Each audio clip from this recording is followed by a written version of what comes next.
What's up guys, ownedbytamater here, and today I have a game of domination on interchange. Welcome to my very first What Gun Wednesday in my new video lineup that I am trying out and seeing how you guys react to it.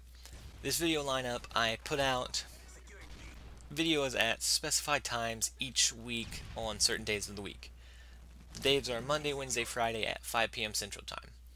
And if I have any other videos in between there, those will go up just at random times. But Monday, Wednesday, Friday, 5 p.m. guaranteed to have a video for you guys to watch. And this series, you guys will suggest different guns and attachments, proficiencies, whatever you want to suggest for me to use as a gun choice.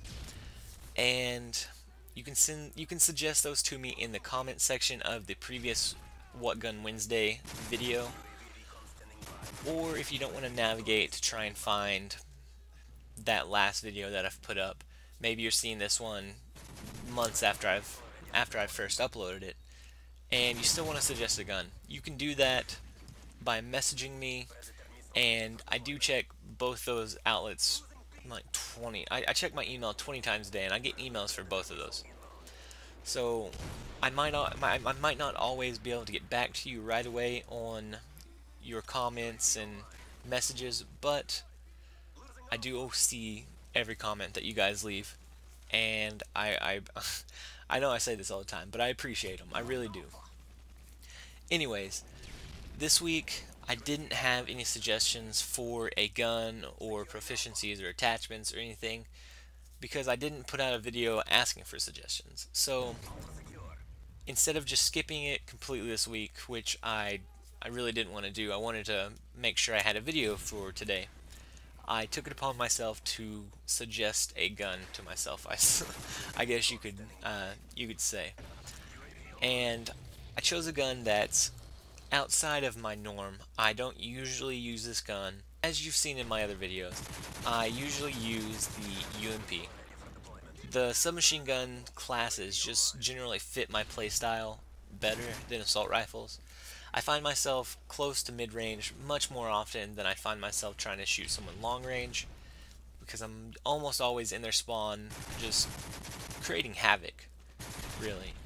And so I find that the times I do run into someone long range, I can maneuver my way around it and get closer. That way I have a better chance with a submachine gun. But if you have an assault rifle and you see someone mid to short range, you can't really maneuver away because it's so close that they're going to engage and chase you. I chose the Mp7, and I didn't have a set attachment, proficiencies, or anything in mind for this gun whenever I started using it. I just started playing it, using it, and checking it out, see how I liked it. And I ended up getting a really good gameplay as I was 3 games after I picked it up. And this gun really shines on close quarters maps. Interchange, Hard Hat, Dome are 3 maps that come to mind right off the bat. Interchange, there are some long-range spots, but if you maneuver well enough, or your opponents are kind of oblivious to what you're doing and how you're running the map, you can really dominate the other team. So this gun has a much larger original clip size than the UMP or some of the other submachine guns. It has a much larger clip, so right off the bat, you don't have to worry if you're like me and you like to rush around and use extreme conditioning in place of sleight of hand. I like to be able to get from flag to flag quicker and be able to jump on the objectives much faster at the start of games. So I enjoy choosing extreme conditioning over sleight of hand.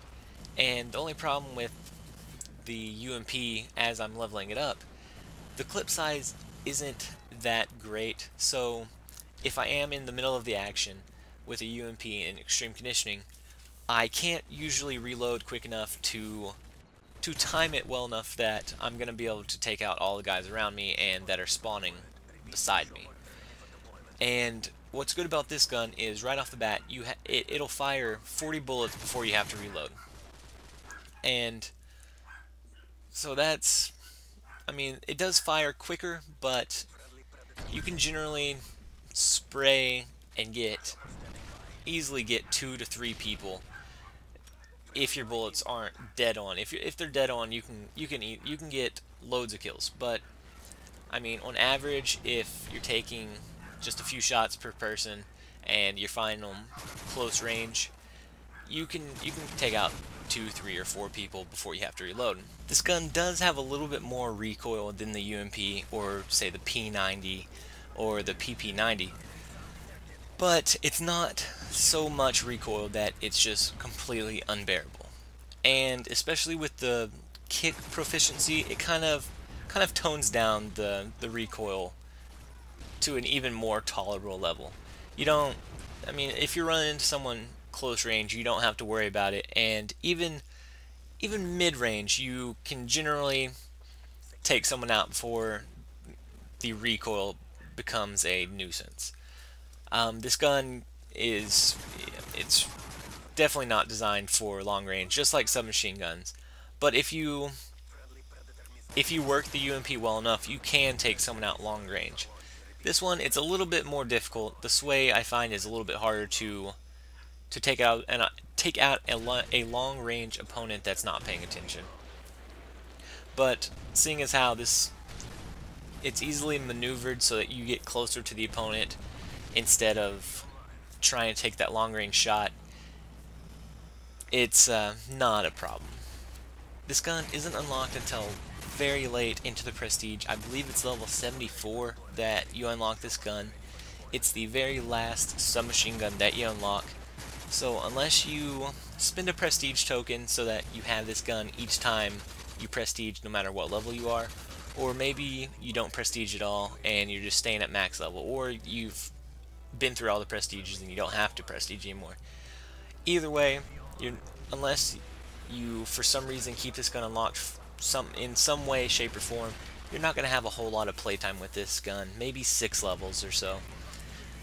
But if you do enjoy a gun that has an incredible firing rate, but maybe the PP90 isn't your style, maybe the aim down sights aren't in your preference, or maybe the clip size isn't to your liking, this gun is definitely worth a try. It's in no means bad. It's a good gun.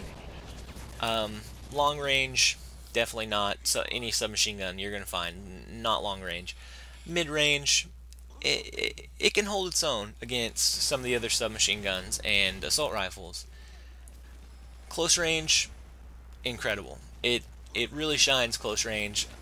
Not so much for multi-kills where you're killing multiple people at the same time, but when you're heads up against one enemy, you can really do some damage against just one singular opponent.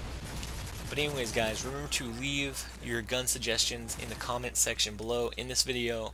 Let me know what kind of guns you would like to see me use, what attachments, proficiencies, that sort of thing, and let me know what you think about the series. Remember to comment, rate, and subscribe. Thank you for watching, guys. Later.